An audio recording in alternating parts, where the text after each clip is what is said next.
पाकिस्तानी हम बिल्कुल atomic power हैं, लेकिन बराना वो है कि जब शबरात पे वो चल सकते हैं लेकिन रियलिटी में नहीं। अच्छा, हमारा एटम बम शबरात पे चल सकता है क्योंकि देखिए रिजर्व हमारे $10 मिलियन के हैं। ठीक है। आपने जब एक मिसाइल हिट करना है वो मोर देन $1 मिलियन में आपको कॉस्ट करता है। ठीक है। तो हम फाइनेंशियली इस कैपेसिटी में ही नहीं है।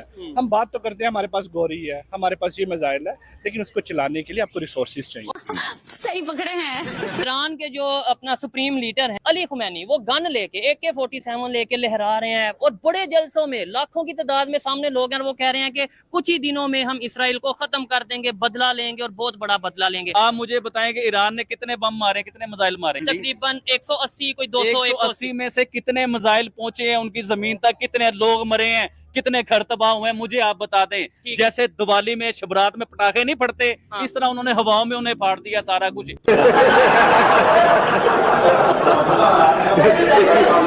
पाकिस्तानी पासपोर्ट में माँ सवाए कुछ 5 से 7 कंट्रीज जहाँ पे कोई जाना नहीं चाहता, ठीक है, वहाँ पे सिर्फ आप जा सकते हैं बगैर वीजा के। ठीक है, ऐसा ही है।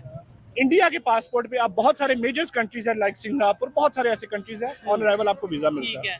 क्यों मिलता है? ऑस्ट्रेलिया का भी सुन रहे थे कि आने वाले उनको आजकल वर्किंग वीजा दे रहे हैं जो पहले यूरोपियंस को दिया जाता था, जो बहुत बड़ी बात है। बात तो सही है। मेरे ख्याल से मुझे लगता है कि शायद इसराइल की अगर मोसाद के बारे में देखा जाए तो जिस तरह रिसेंट उन्होंने पेजर्स अटैक किए हैं और उन्होंने मखसूस मतलब AI को यूज़ करते हुए उनके मेन बंदों को दूसरी टेरिटरी के अंदर और बंकर के अंदर उड़ाया है। बिल्कुल उनको पेजर अटैक्स, हालांकि ये सोच भी नहीं सकते कि एक कोई मुल्क अपनी एक तंजीम अपने लिए खुफिया चीज़ मंगवा रहा है, लेकिन उन्होंने इस खुफिया चीज़ के थ्रू ही उनको किल कर दिया। तो मेरा ख्याल है कि ईरान का ये हमला मिडल ईस्ट के लिए बड़ा गलत साबित हो सकता है, क्योंकि अगर हम देखें तो 1969 में आई थिंक जब इजिप्ट, लेबनान और जॉर्डन ने मिलकर अटैक किया था, तो उस वक्त वो इसराइल का कुछ उखाड़ नहीं सके थे।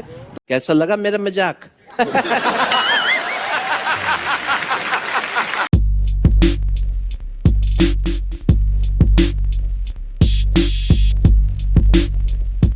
ईरान के जो अपना सुप्रीम लीडर हैं अली खुमैनी, वो गन लेके AK-47 लेके लहरा रहे हैं और बड़े जलसों में लाखों की तादाद में सामने लोग हैं, वो कह रहे हैं कि कुछ ही दिनों में हम इसराइल को खत्म कर देंगे, बदला लेंगे और बहुत बड़ा बदला लेंगे। आबिद भाई, इस स्टेटमेंट के ऊपर आपकी क्या ओपिनियन? देखें, संजय दत्त एक हिंदुस्तान के बहुत बड़े एक्टर हुए हैं, हीरो हुए हैं। उनके ऊपर भी AK-47 के केस हुए थे और उनकी जान छुड़ानी मुश्किल हो चुकी हुई थी। आज तक वो भुगत रहे हैं या उनका केस खत्म हो गए होंगे। देखें, ईरान के जो लीडर हैं जिन्होंने ये हरकत की है कि गन ऐसे लेके और हम इसराइल को तबाह कर देंगे, हम ये कर देंगे, हम वो कर देंगे। देखें, इसराइल को पिछले 30 सालों में कोई तबाह नहीं कर सका, कोई बर्बाद नहीं कर सका। आज पूरी दुनिया में मुस्लिम उम्मा जो है, मुस्लिम कंट्री जो है, वो जश्न मना रहे हैं अपने मुल्क में कि हम इसराइल को तबाह करने की तरफ जा रहे हैं। ईरान ने सर आपको ईरान के टैग की भी बताते हैं हकीकत। शायद आपने ईरान के टैग की हकीकत जो है ना, वो आप लोगों तक सही तरीके से पहुंची नहीं होगी।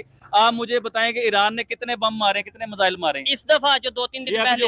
तकरीबन 180, कोई 200, 180 में से कितने मिसाइल पहुंचे हैं उनकी जमीन तक, कितने लोग मरे हैं, कितने घर तबाह हुए हैं, मुझे आप बता दें। जैसे दिवाली में शबरात में पटाखे नहीं फटते, इस तरह उन्होंने हवाओं में उन्हें फाड़ दिया सारा कुछ। या तो उनके कोई तबाहियां हुई हैं, उनकी गाड़ियां तबाह हुई हैं, या उनकी बिल्डिंगें तबाह हुई हैं, उनके लोग मरे हैं। तो मुझे आप बताएं भाईजान, इससे पता चलता है कि इसराइल जो है एक बहुत बड़ी टेक्नोलॉजी है, उनका डिफेंस बहुत बड़ा है। अमेरिका उन्हें प्रॉपर सपोर्ट करता है, दुनिया का सुपर पावर उन्हें सपोर्ट कर रहा है। तो मुझे नहीं लगता कि इन चीजों से जो है आप कोई कुछ हासिल कर लेंगे। मुझे ये लगता है कि पीस और अमन की बात करनी चाहिए पूरी दुनिया को। देखिए, ये आलमी जंग की तरफ जा रहा है, उधर से लुबनान भी बीच में घुस गया, उधर से ईरान भी बीच में घुस गया, उधर काफी मुल्क बीच में घुस चुके हुए हैं। तो ये आलमी जंग की तरफ ये बात जा रही है। और जब आलमी जंग हो जाती है ना, तो 100 साल तक अरब अमारात और ईरान ये अपने आप को स्टेबल नहीं कर पाएंगे। ज़हन बना लीजिएगा अपना। तो अभी भी इन्हें चाहिए कि अभी भी पीस और अमन को लेके चले। यूनाइटेड नेशन में अगर आपने इतनी बड़ी अपील की मुस्लिम उम्मा के लोगों ने, तो और उधर से यूनाइटेड नेशन ने ये भी कहा कि हम खुद जाके बैठेंगे उधर, हम देखेंगे क्या मामला हो रहे हैं। तो थोड़ा सा दुनिया के ऊपर भी छोड़ दे, ईरान को एकदम हमला नहीं कर देना चाहिए था। यूनाइटेड नेशन में ये फैसला हो रहा है कि हमारी टीम खुद जाएगी, ईरान में बैठेगी, फलस्तीन में बैठेगी, इसराइल में बैठेगी हमारी टीम जाके। अभी यूनाइटेड नेशन ने ये फैसला ही किया और ईरान ने तो उसे हमला कर दिया। तो ये मामला तो नहीं होने चाहिए। लेकिन इसराइल ने भी तो बोल दिया ना कि हम इसका भरपूर जवाब देंगे। और पहले भी ऐसे हुआ कि ईरान ने हमला किया, मिसाइल फेंके, नो डाउट इसराइल को कोई बड़ा नुकसान नहीं हुआ, लेकिन इसराइल ने क्या बदला लिया? ईरान के प्रेसिडेंट खत्म, हमास के लीडर खत्म, हिजबुल्लाह के लीडर खत्म, यानी कि उन्होंने लीडर खत्म किए और अभी आगे उन्होंने कई लोगों को पॉइंट आउट कर दिया कि आप ये देखें हमास के नए लीडर। ये दुनिया की बहुत बड़ी पावरें हैं, मुझे नहीं लगता कि इनके साथ टेक्नोलॉजी पावर नहीं, टेक्नोलॉजी से ही पावर बनती है ना, पैसे से ही पावर बनती है ना, अच्छे हथियारों से ही पावर बनती है ना, अच्छे बम से पावर बनती है कि ऐसी पावर बन जाती है। तो भाई हालांकि उनकी आवाम भी इतनी ज्यादा नहीं है, ये करोड़ों में है, वो सिर्फ 1 करोड़ होंगे मेरे ख्याल से, मुझे ये लगता है 1 करोड़ से ज्यादा नहीं होंगे। इसराइल के जो आबादी है, जी इसराइल की बात कर रहा हूँ, 1 करोड़ से ज्यादा नहीं होंगे, उनकी आवाम या आबादी इतनी बड़ी नहीं है। वो मुल्क फिर देखें दुनिया में किस लेवल पे तरक्की के ऊपर है।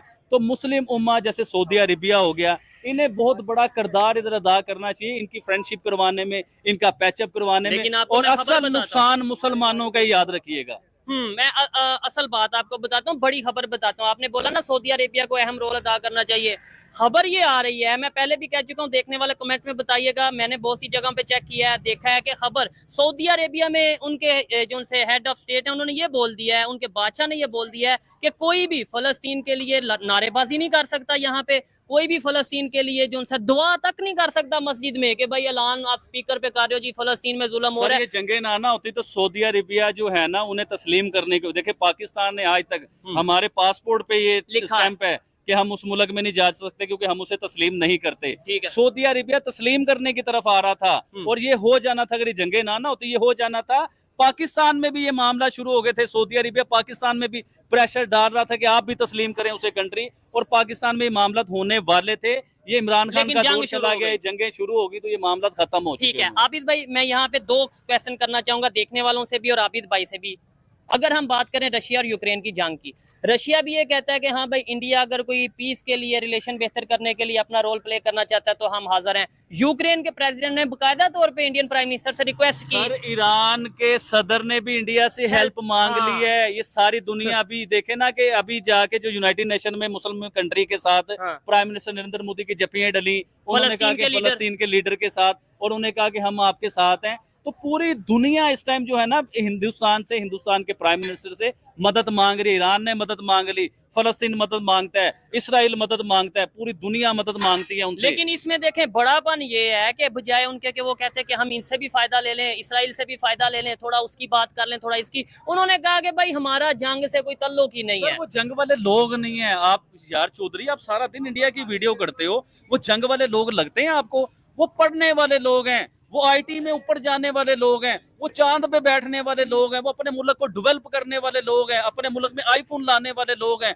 अपने मुल्क में इलेक्ट्रिक गाड़ियां चलाने वाले लोग हैं, टेक्नोलॉजी वाले लोग हैं, वो एआई के ऊपर काम करने वाले लोग हैं। वो ये लोग नहीं जंगों वाले। आप पिछले 20, 30, 40 सालों में जाके देखें हिंदुस्तान ने कितनी कुछ जंगें लड़ ली हैं। अगर उसने जंगें लड़ी होती चाइना के साथ, पाकिस्तान के साथ, या अपने किसी नेबर के साथ, तो आज वो दुनिया की तीसरी इकोनॉमी बनने ना जा रहा होता भाईजान।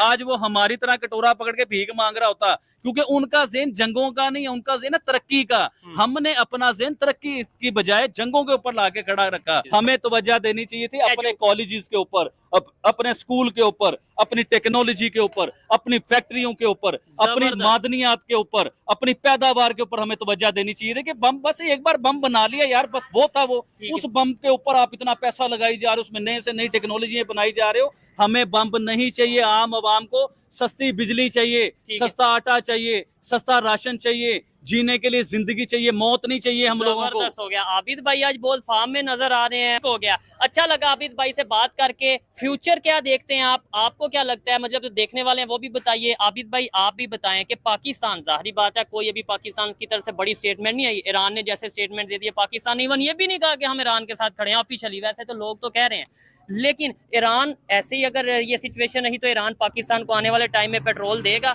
आने वाले टाइम में वो जो गैस का फाइन करने जा रहा है, ऐसे तो रिलेशन खराब हो जाएंगे। और पेट्रोल तो जो सब अभी भी नहीं ले रहे, वो तो देना चाहता है हमें, तो कर रहे हैं ना, वो तो गैस भी देना चाहता है हमें, हम नहीं लेते क्योंकि हम बिके हुए लोग हैं, हम बिकी हुई कौम है, हमें पहले ही खरीद लिया गया हुआ है किसी ने ना, पहले ही हमें किसी ने खरीद लिया है। तो वो कहता है कि हमने आपको खरीदा हुआ है, हम आपके आका हैं, तुम पेट्रोल लेके दिखाओ, तुम गैस लेके दिखाओ, तुम पे हम पाबंदी ये लगा देंगे, तुम्हें हम इतना जलील कर देंगे। तो हम लोग तो पहले डरे हुए बिके हुए लोग हैं भाई, उन्होंने तो हमें ऑफर की है, हम नहीं लेते क्योंकि हम अपने लोगों को फायदा नहीं दे सकते। अभी डॉक्टर जयशंकर की बात को दोबारा जोड़ता हूँ, डॉक्टर जयशंकर ने क्या ऐलान किया था, अमेरिका को क्या कहा था कि तुम कौन होते हो हमारे अंदरूनी मामलात में बोलने के लिए, हम रशिया से तेल लेके दिखाएंगे। क्या पाकिस्तान ये बात नहीं कर सकता कि हम ईरान से तेल लेके दिखाएंगे, हम ईरान से गैस लेके दिखाएंगे? ये पाकिस्तान इसलिए ये बात नहीं कर सकता कि हमारे लोगों को फायदा मिल जाएगा और हम बिके हुए हैं, जिन्होंने हमें खरीदा है वो कहेंगे भाई तुमने ये क्या किया, अब हम तुम्हें और मारेंगे, हम तुम्हारे पाबंदी लगाएंगे। वो ये कहेंगे, अगर हम ये बात करते हैं ना, जैसे इंडियन फॉरेन मिनिस्टर या इंडियन प्राइम मिनिस्टर ने कहा कि भाई हम रशिया से ऑयल लेंगे, हमारी मर्जी है, जिससे चाहे हम ऑयल लें या ट्रेड करें, रिलेशन बेहतर करें।